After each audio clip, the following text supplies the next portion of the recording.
नमस्कार दोस्तों, एनएस ज्योतिष में आपका फिर से स्वागत है। आज हम बात करेंगे वृश्चिक लग्न यानी कि स्कॉर्पियो स्टूडेंट का मई 2025 आपके लिए कैसा रहेगा, ये हम लोग जानेंगे। अगर आपने वृश्चिक लग्न का अप्रैल 2025 का मासिक फलादेश एवं उपाय नहीं देखा है तो ऊपर दिए हुए आई बटन पर क्लिक करें। देखिए, ये वाला जो भाव होता है इस भाव को लग्न भाव कहते हैं। इस भाव पे अगर 8 नंबर लिखा हुआ है तो ये वृश्चिक लग्न वाले जातकों की पत्रिका है।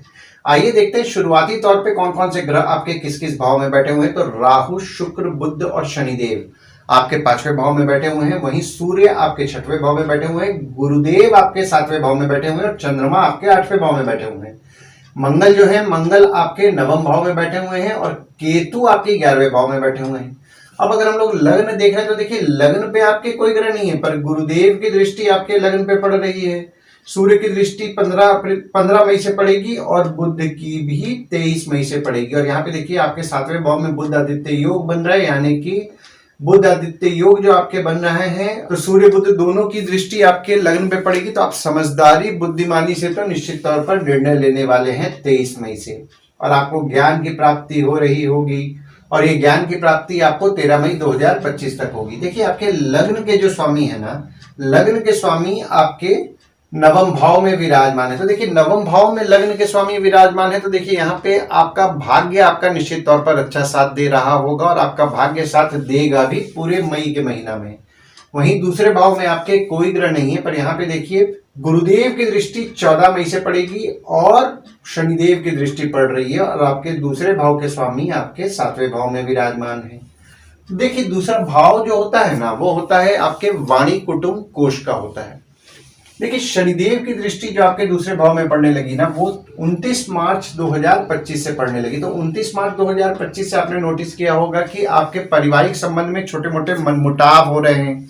सेविंग करने का जो आप प्रयास कर रहे हैं, सेविंग करने में भी थोड़ी बहुत दिक्कतें आ रही हैं। हालांकि यहाँ पे जैसा कि मैंने आपको अपने पिछले वीडियो में भी बताया था, अगर आप आपके स्पाउस द्वारा सेविंग कर रहे हैं तो निश्चित तौर पर आपको पॉजिटिव रिजल्ट मिलेगा। पर आप जैसा सेविंग्स करने का खुद से अगर प्रयास करेंगे तो सेविंग्स आप करने का प्रयास तो करेंगे, पर यहाँ पे अनवांटेड खर्चे निकलेंगे, जिसके कारण कि आपके सेविंग्स खर्च हो रहे थे। देखिए, उसमें आपको सुधार देखने के लिए 14 मई 2025 से मिलेगा, क्योंकि यहाँ पे देखिए, गुरुदेव की दृष्टि ही गुरुदेव के घर में पड़ रही है। तो निश्चित तौर पर आपको सेविंग्स को लेकर के पॉजिटिव रिजल्ट देखने मिलेगा और आपके परिवार के सदस्यों के साथ भी आपके संबंध में आपको मजबूती देखने मिलेगा। देखिए, यहाँ पे आपके दूसरे भाव के स्वामी जब आपके 8वें भाव में 14 मई से विराजमान हो रहे हैं, तो यहाँ पे देखिए, आपके अचानक धन लाभ के योग 14 मई से बन रहे हैं। पर सेविंग्स पे आपको आपके कंट्रोल करना है, अनवांटेड खर्च नहीं करना है। तीसरे भाव में आपके कोई ग्रह नहीं है, पर यहाँ पे देखिए, गुरुदेव की दृष्टि पड़ रही है और मंगल की दृष्टि पड़ रही है। और ये जो गुरुदेव की दृष्टि आपके तीसरे भाव में पड़ रही है, वो 13 मई 2025 तक पड़ेगी। और आपके तीसरे भाव के स्वामी आपके 5वें भाव में विराजमान है। देखिए, तीसरा भाव जो होता है वो होता है आपके स्वयं के पराक्रम, धैर्य, छोटे भाई बहन, पड़ोसी, डेली के प्रवास का होता है। गुरुदेव की दृष्टि आपके तीसरे भाव में पड़ रही है, तो यहाँ पे देखिए, आपका पराक्रम निश्चित तौर पर अच्छा रह रहा होगा, क्योंकि देखिए, गुरुदेव और मंगल दोनों की दृष्टि पड़ रही है और मंगल आपके लग्न के भी स्वामी है। तो आपका पराक्रम निश्चित तौर पर अच्छा रहेगा और आपके बच्चों द्वारा भी आपको धैर्य की प्राप्ति मिल रही होगी और आपको बच्चों से आपको हिम्मत मिलेगा। अगर आपका किसी के साथ प्रेम संबंध चल रहा है, यानी कि आपके प्रेमी या प्रेमिका है, उनसे आपको हिम्मत निश्चित तौर पर मिलने वाला है पूरे मई के महीना में। चौथे भाव में आपके राहु विराजमान हो रहे हैं 29 मई से और गुरुदेव की दृष्टि पड़ रही है और मंगल की दृष्टि पड़ रही है। देखिए, चौथा भाव जो होता है ना, वो होता है आपके सुख, घर, वाहन, माता का होता है। 29 मई से ना आप ये नोटिस करेंगे कि माता के स्वभाव में थोड़ा जिद बढ़ा है। घर, वाहन आपका ऐसे तो देखिए ठीक ठाक चलेगा, क्योंकि 14 मई से गुरुदेव की दृष्टि में राहु आ जा रहा है। तो राहु का जो आपको थोड़ा बहुत नेगेटिव इफेक्ट जो मिलने वाला था, उसमें आपको सुधार देखने मिलेगा और आपकी माता के साथ आपके संबंध में आपको मजबूती भी देखने मिलने वाला है। हालांकि यहाँ पे देखिए, आपकी माता की स्वभाव में आपको थोड़ा एग्रेशन देखने मिल रहा होगा, क्रोध आ रहा होगा 14 अप्रैल से। किसी भी किस्म के विवाद में नहीं पड़ना है। माता को थोड़ा डिप्लोमेटिकली अगर आप हैंडल कर रहे हैं तो निश्चित तौर पर आपको अच्छा रिजल्ट देखने मिलेगा। और आपके चौथे भाव के स्वामी आपके 5वें भाव में विराजमान है। तो आपके बच्चे हो गए या फिर अगर आपका किसी के साथ प्रेम संबंध चल रहा है, यानी कि आपके प्रेमी या प्रेमिका हो गए, उनके साथ आपके संबंध में आपको मजबूती देखने मिलेगा। और आपके बच्चे हो गए या फिर आपके प्रेमी या प्रेमिका हो गए, उनसे आपको सुख की प्राप्ति भी होगी। 5वें भाव में आपके राहु विराजमान है, शुक्र विराजमान है, बुध विराजमान है और शनिदेव विराजमान है। और आपके 5वें भाव के स्वामी आपके 7वें भाव में विराजमान है। देखिए पांचवा भाव जो होता है वो होता है आपके संतति, प्रेम, पढ़ाई, साधना का होता है। राहु जो आपके पांचवें भाव में विराजमान हुए थे ना 30 अक्टूबर 2023 से और 28 मई 2025 तक जो विराजमान रहेंगे, यहाँ पे देखिए जो आपके बच्चों के स्वभाव में जिद बढ़ा हुआ था, आपके प्रेमी या प्रेमिका के स्वभाव में जो जिद बढ़ा हुआ था, उसमें आपको सुधार देखने के लिए 29 मई से मिलेगा। और शुक्र बुध दोनों की युति भी आपके पांचवें भाव में हो रही है, तो यहाँ पे देखिए लक्ष्मी नारायण योग का निर्माण हो रहा है। और शुक्र जो है, शुक्र आपके 12वें भाव के स्वामी हैं और आपके 7वें भाव के स्वामी हैं, जो कि पांचवें भाव में विराजमान है। तो देखिए अगर आपकी स्पाउस कुछ पढ़ाई करने का सोच रही है, पढ़ाई से संबंधित काम करना चाह रही है, तो उनके लिए बेनिफिशियल समय यहाँ पे 30 मई तक बन रहा है। और बुध जो है, बुध आपके 11वें भाव के स्वामी है और 8वें भाव के स्वामी है, जो कि 5वें भाव में विराजमान है, तो आपको इनकम निश्चित तौर पर करा रहे हैं। देखिए शनिदेव भी आपके 5वें भाव में जो विराजमान है ना, तो यहाँ पे देखिए आपके 3रे भाव के भी स्वामी हैं और आपके 4थे भाव के भी स्वामी हैं। तो जो भी लोग सिंगिंग से संबंधित अपना करियर बढ़ाना चाह रहे हैं, उनके लिए यहाँ पे फेवरेबल समय बन रहा है, तो अपने प्रयास को बढ़ाएं। और जो भी लोग प्रेम विवाह से संबंधित अपना बात बढ़ाना चाह रहे हैं, यहाँ पे 13 मई तक उनके लिए फेवरेबल समय बन रहा है। और गुरुदेव द्वारा जो केंद्र त्रिकोण राजयोग का भी आपके पत्रिका में निर्माण हो रहा है, तो जो स्टूडेंट्स हैं पढ़ाई में समझदारी और सोच समझ करके तो निश्चित तौर पर निर्णय ले रहे हैं और उनको ज्ञान की प्राप्ति भी हो रही है। 6वें भाव में आपके सूर्य विराजमान है, बुध 7 मई को विराजमान होंगे और शुक्र 31 मई को विराजमान होंगे। और आपके 6वें भाव के स्वामी आपके 9वें भाव में विराजमान है। देखिए 6वां भाव जो होता है वो होता है आपके रोग, ऋण, शत्रु, मामा मौसी का होता है। 6वें भाव में आपके सूर्य जो विराजमान है आपके 10वें भाव के स्वामी है, जो कि 6वें भाव में 13 अप्रैल से लेकर के 14 मई तक विराजमान है। तो 14 मई तक आपको आपके काम पे फोकस बढ़ाना है, डिस्ट्रैक्शन और डेविएशन से बचना है। ये जो पीरियड आपका बन रहा है, हो सकता है कि आपके शत्रु या कॉम्पिटिटर के साथ भी आपको काम करना पड़े, तो डिप्लोमेटिकली अगर आप काम कर रहे हैं तो निश्चित तौर पर आपको इसका लाभ मिलेगा। और जो भी लोग मेडिकल फील्ड से संबंधित काम कर रहे हैं, जैसे कि डॉक्टर हैं, फार्मासिस्ट हैं, मेडिकल इक्विपमेंट का बिजनेस कर रहे हैं, बैंक रिकवरी, सिक्योरिटी सप्लाई से संबंधित काम कर रहे हैं, उनके काम में उनको बढ़ोतरी भी देखने मिलेगा। देखिए बुध जब आपके 6वें भाव में 7 मई से विराजमान हो जा रहे हैं, तो यहाँ पे बुध द्वारा आपके पत्रिका में विपरीत राजयोग का निर्माण हो रहा है, तो आपके शत्रु या कॉम्पिटिटर का आप नाश निश्चित तौर पर करेंगे। कोई छोटी मोटी बीमारी हो रही है उसमें भी आपको सुधार देखने मिलेगा। और शुक्र द्वारा भी 31 मई से यहाँ पे विपरीत राजयोग आपके पत्रिका में बन रहा है। तो 31 मई से आप पैसा कम खर्च करेंगे और अपने संघर्ष से सब कुछ हासिल भी करेंगे। और जिस किसी कार्य पे अगर आपका पैसा खर्चा होगा तो वो भी आपको पॉजिटिव रिजल्ट निश्चित तौर पर देगा। 7वें भाव में आपके गुरुदेव विराजमान है, सूर्य 15 मई को विराजमान हो रहे हैं, बुध 23 मई को विराजमान हो रहे हैं और शनिदेव की दृष्टि भी आपके 7वें भाव में पड़ रही है। देखिए 7वां भाव जो होता है ना, वो होता है आपके स्पाउस, भागीदार का होता है। गुरुदेव जो आपके 7वें भाव में विराजमान है, आपके दूसरे भाव के स्वामी हैं और आपके 5वें भाव के स्वामी हैं, जो कि 7वें भाव में विराजमान हो गए 1 मई 2024 से और 13 मई 2025 तक विराजमान रहेंगे। तो देखिए यहाँ पे आपकी स्पाउस के साथ जो छोटे मोटे मतभेद हो रहे थे ना, उसमें आपको सुधार देखने के लिए 14 मई से मिलेगा। पर यहाँ पे देखिए आपके स्पाउस हो गए, भागीदार हो गए, उनसे छोटे मोटे मनमुटाव हो सकते हैं, मनमुटाव से बचें। हालांकि यहाँ पे देखिए बुध आदित्य योग का आपके 7वें भाव में 23 मई से निर्माण हो रहा है, तो निश्चित तौर पर आपको शुभ फल की प्राप्ति होगी।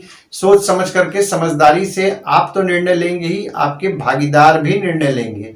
और अगर आपकी स्पाउस आपके काम में मदद करती हैं, तो आपकी स्पाउस भी समझदारी और बुद्धिमानी से निश्चित तौर पर निर्णय लेने वाली है।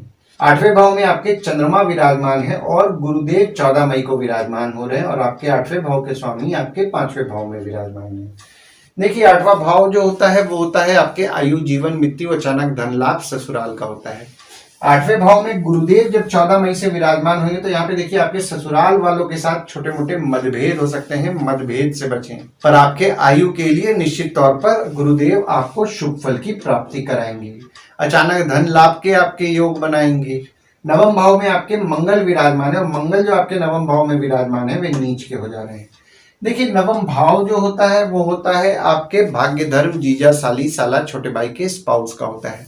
मंगल जब 14 अप्रैल से आपके 9वें भाव में विराजमान हुए, तो आपने नोटिस किया होगा कि 14 अप्रैल से पूरे मई के महीना आपका भाग्य निश्चित तौर पर आपका साथ देगा और पूजा पाठ को लेकर के आपका फोकस भी रहेगा। हालांकि यहाँ पे देखिए आपके 9वें भाव में मंगल विराजमान हो रहे हैं, तो यहाँ पे आपके जीजा, साली, साला, छोटे भाई के स्पाउस हो गए, थोड़ा स्वभाव में एग्रेसिव रहेंगे, डिप्लोमेटिकली आपको हैंडल करना है। दशम भाव में आपके केतु 29 मई को विराजमान हो रहे हैं और आपके दशम भाव के स्वामी आपके छठवें भाव में विराजमान।